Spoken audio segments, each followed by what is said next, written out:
when we think of unhealthy conflict, we have conflict that is visible, someone sending off that really fiery email or worse, raising their voice, demeaning somebody in front of others in a meeting, right? And it's also dysfunctional. This is Leaderful, where we give you the models and the frameworks, the strategies and the skills that you need to drive true transformation for yourself, your team, your organization, and the world. Welcome to the show. So why don't you kick us off with how we look at conflict and its role on teams? Yeah, obviously, we believe that if organizations and teams can embrace conflict and lead and navigate through it in a compassionate, conscious way, that, we see things like collaboration increase, innovation, better ideas are generated.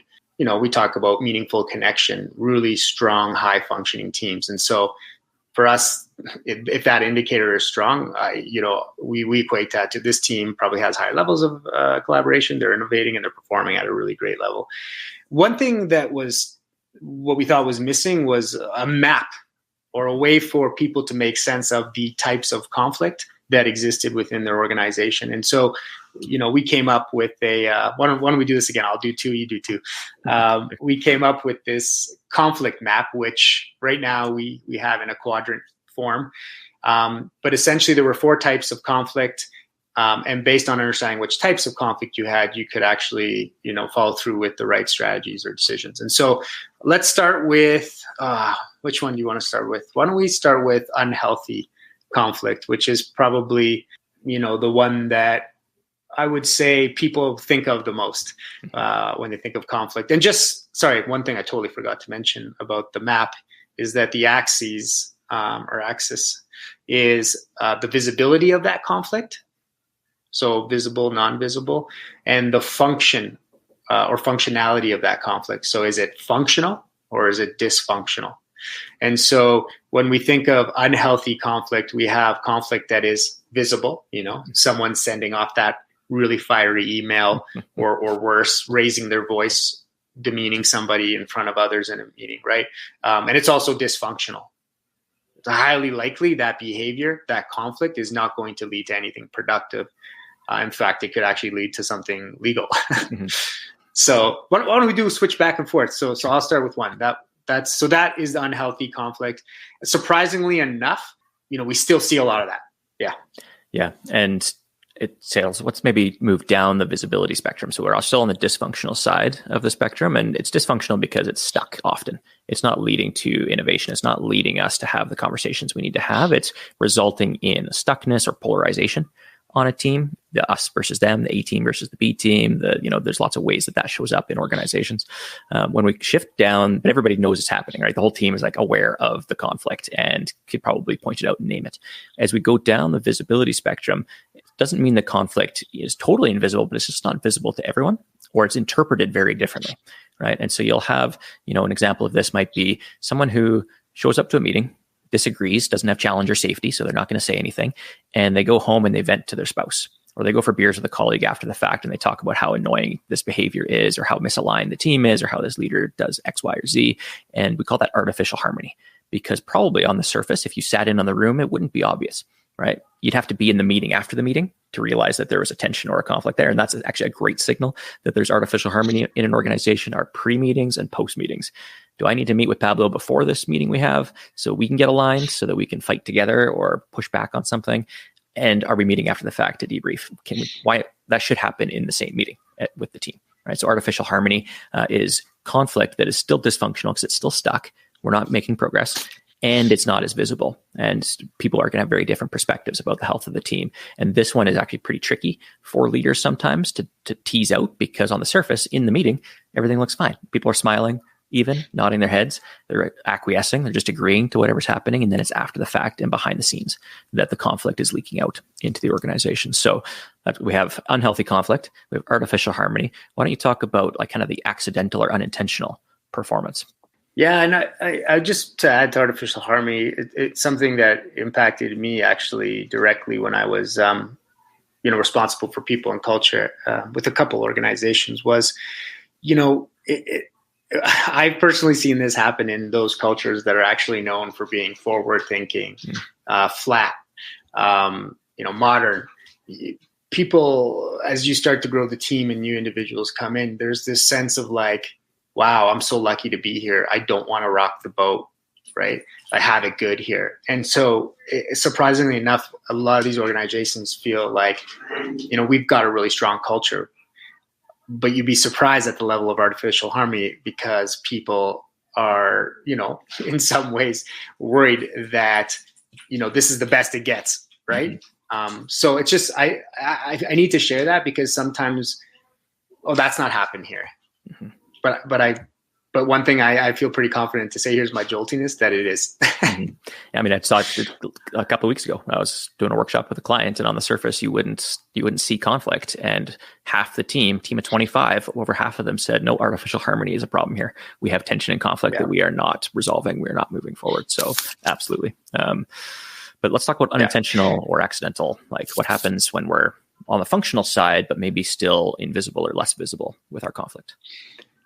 Yeah, and again, you use some of this language, A players, A team. We've seen this where there's silos within the business, academic industry, for example, where there's hoarding of information, and it's just the organization will have some very strong teams. This is what it typically looks like, or individuals, yet they don't really understand the formula or the recipe or what's happening there. And in fact, a lot of the time that can actually lead to some of the other types of conflict. And we've seen that, right? We've seen, for example, I'll use the artificial harmony one. Oh, that team gets preference, but nothing's said about it, right? Or, full out blowouts, fighting over budgets. And so, for me, we call it unintentional, also accidental. There's a huge opportunity there to understand, is this healthy, sustainable? Right. And so the decision is, to practice some curiosity, find out if there's anything that we could replicate, learn, and distribute throughout the organization. Yeah, actually, I'm reflecting as you're talking about a coaching engagement that I had a while back with a leader who the initial call was because of some very unhealthy conflict. Like when you talk about that, like outburst, that demeaning, that loud, like aggressive tone. So that had happened. There had been an instance, had been caught on video camera in the shop. And so there was a very clear, like, something needs to happen here. Let's call Jeff. Let's see what we can do. They didn't want to fire him, but it was one of those, like, could have fired him or could have done some, like, can we save your career kind of work. When I started to dig in with him, he's actually cared more about that organization and the experience that the customers and the people were having than anybody else I had talked to, including his boss, right? So his level of care and concern was so deep. He had been operating as one of those accidental performers for a very long time. And the frustration was with artificial harmony because he had been pointing things out and nobody had been acknowledging it. And it was not one of those outbursts that just happened out of nowhere. It was 6 months of frustration accumulating to a point where that conflict just erupted in that unhealthy space. And the opportunity there was to shift into the fourth quadrant, which is the productive tension or the healthy conflict, which is, let's make this visible, but let's use it as an experience that we can go through together to build out the structures, the systems, the processes, the mindset around conflict as being healthy and necessary for us to continue to improve. Because that was actually the point of frustration was with the status quo and seeing all the opportunities that we can make this better for everyone involved. And so when we get to that fourth quadrant, that place where conflict is visible, so we all have a shared understanding and language for it, and it's functional, what does that look like? Like, how do we get there? Maybe what are some of the pathways to get there, and maybe some examples of where you've seen that work well?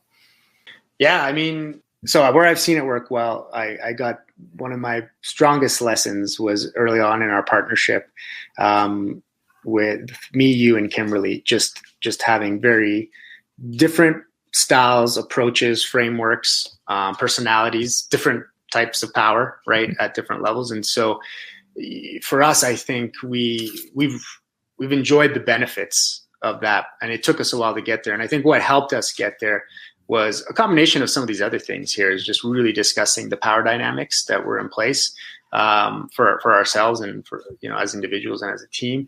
Also some awareness, I think, and the will to do the work, because like I remember you and I, we're so busy, we need to work faster. And Kimberly was so great at pulling us back to say, no, we need to actually get into this tension, right? And so that will to do it was, I would say, probably, here's the good news. The results come really fast. So if you don't have the will to begin it, just trust the process and you will see the results come.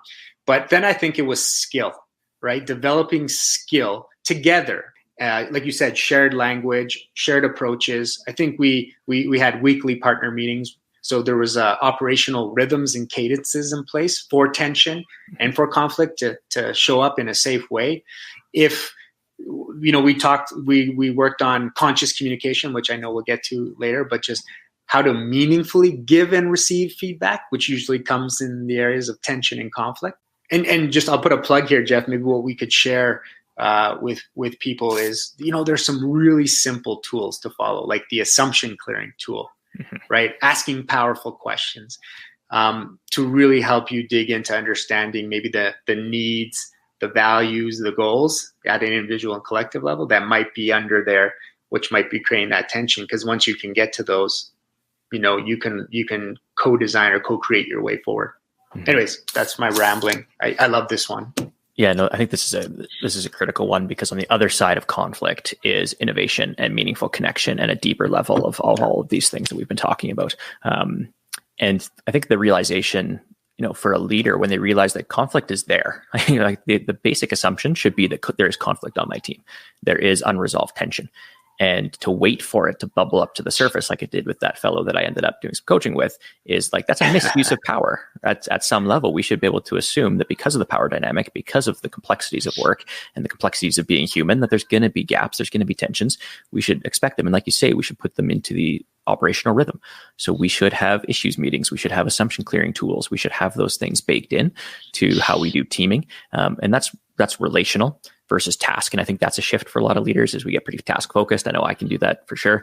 And the relational component of how we're going to be together is equally important, if not more important, which maybe is a nice segue into conscious communication, because we look at communication as a set of tools and practices to live on that spectrum of being in relationship with each other and connecting with each other, the human being side of life. And there's the human doing, or the task focus, like how do we get things done together, and different communication tools for different purposes, for the sake of what we often ask ourselves. So let's slide over to conscious communication and talk through that. Yeah. I mean, it's safe to say that shows up in all of our work. We've seen, a lot of organizations, a lot of teams are stuck because they're just not, it's like two gears missing each other. The way they don't have shared understanding. They don't have, maybe the skill set or the same tools, like you mentioned, to use to navigate through that. And so I think, when we talk about conscious communication, I know we've used other words like compassionate and effective. What we're trying to really get at is, and I love this framework that you introduced, the 3Ds of conscious communication, because I think it really helps simplify communication into these three areas that you can go even further into. And so the first one, the one that I think we're better at is, and the one that we probably should spend the most time on, is deep listening. So again, this is where awareness of power, of your, leadership impact, psychological safety, just being, and then having skill to ask the right questions, powerful questions, but just really trying to identify needs, values, and goals of an individual or a group. So deep listening, we talk about, the first level of listening, where someone's talking to you and every word or story they're saying, you're looking for connections. You're trying to build rapport. So your intention is great, but you're not really listening. You're looking for connection yourself. And so that's the first level. The second level is, now you're hearing some things and you might repeat them back to confirm your understanding of something. So you're going a little bit deeper to, create that shared understanding. And then the third one, which, I know Kimberly explains as global listening, but that deep level of listening is where you're still repeating back what you're hearing, but now you're saying, I noticed you lit up when you talked about this thing. I noticed you energized, you leaned into the conversation, or maybe you leaned away. And so this is that practicing that compassionate curiosity to really understand emotions and feelings, those core fundamentals that make us human, because those are the things with which we can motivate, with which we can create together and collaborate. So anyways, that deep listening I'm passionate about. I'll pass it over to you for, where do you want to go next? Dialogue? Or do you want to go to the other side? No, let's go to dialogue, because I think, the last one, directives, we spend, it's easy. It's actually easier to get to directives when we shift from deep listening. And deep listening for me is really about creating the space, a safe space for a person to share what's most meaningful. Because if we can understand what's most meaningful, we talk about needs, values, and goals. If we can understand that, right, then we can make sense of behavior. We can make sense of engagement. We can make sense of some of those other things that we might be focused on or might have drawn us in the first place to having a conversation. Dialogue is when both of us are there together. So what I like to look at, like deep listening, I'm there, but what's most important is what's meaningful to the other person. In dialogue, I want to be able to share what's meaningful to me. Right, and have an exchange and create potentially a third understanding or a shared understanding of what's meaningful to both of us, or what's meaningful to us and the team or the organization, or what we're trying to do together. And so dialogue, we've got tools for that, but it really is that, I think it's a missing ingredient in society today. I think we see a lot of that polarization. We see a lot of competition with communication to overpower or to get our way. And if that's the goal, if the goal is to get your own way, then you're not in dialogue. Right? You're not in true dialogue, right? You're just talking for the sake of trying to find an opening to insert your opinion. And we see a lot of that on teams, and just in relationships in general. Heck, I see it with my kids sometimes. I'm trying to engage in dialogue, but really what I want is for them to go to bed, right? Or them to do their homework. And that's the mission, right? Which leads us over to directives, which is that, clear, connected, concise directives, not demands, right? The difference between a directive and a demand is that a demand comes with negative punitive consequences, right? A directive is often framed as would you be willing to do X, right? Because this is why it's important, because we've had the dialogue already, or I've listened to you deeply, we've engaged in some dialogue, and the next action step, the directive, makes sense. Right? It's fairly easy when you do it that way.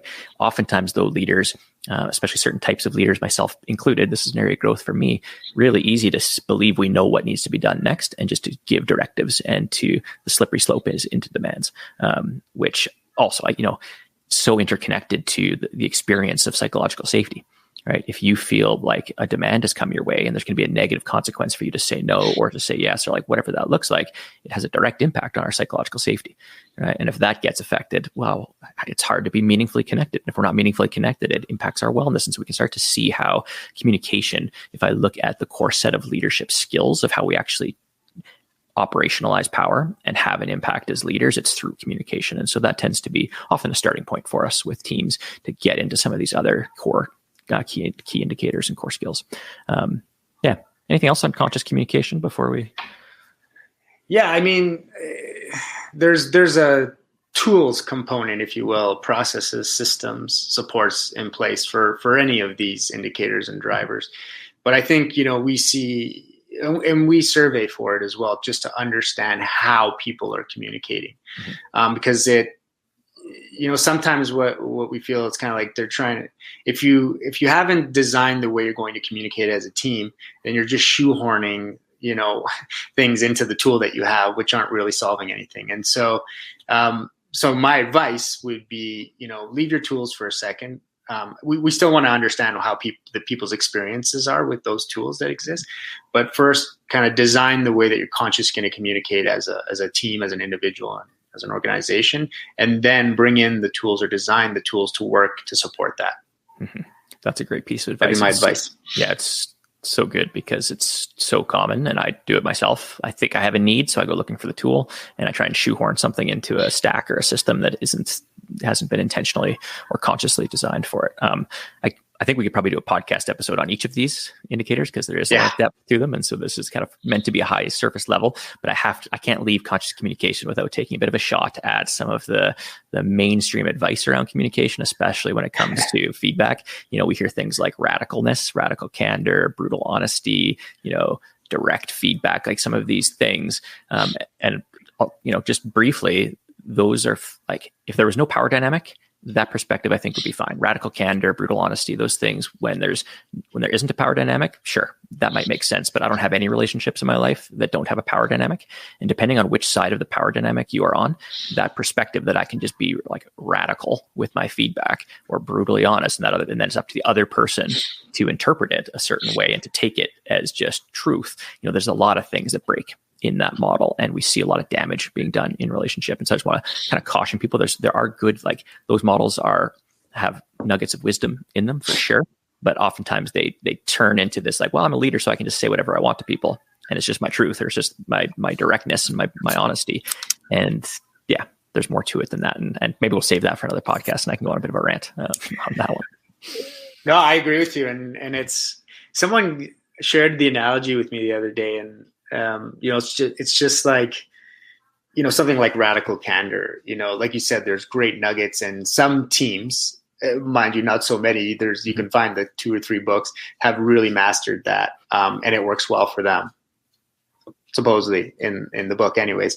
Yeah. But, a hammer can help you build things. It's a tool. Mm-hmm. It can also break things. And so that's, I think a lot of this, I think goes for any tools or frameworks out there, is that yes, they inherently aren't bad or good, but how they're used, if we don't understand things like power, psychological safety, your culture can actually backfire and do more damage. Mm-hmm. Yeah. And in that power dynamic, so like one way I look at something like radical candor, like we'll use that as an example. So I invite that from the people who are in the down power position to me. I want them to be radically transparent. And if their feedback is punchy and it's not framed well and it's full of emotion, it's like, that's all good. Like, just give it to me straight, right? If I do that, the impact is very, very different, right? My kids are allowed to have tantrums and give me their feedback that way. If dad has a tantrum, it's an entirely different experience for everybody in the house, right? And that analogy holds for me because the power dynamic is not that different between, say, parenting or our other relationships and our work relationships, where there's that up and down power dynamic, which again, we'll get into in a deeper podcast.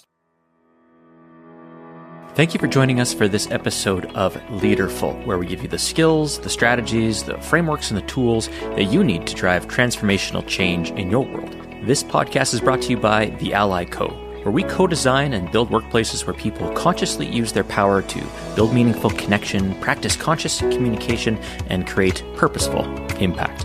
Head over to www.theallyco.world and check out the events page for upcoming events like our Learning in Action sessions, as well as any workshops and courses that you might be interested in taking. Thanks so much, and talk to you soon.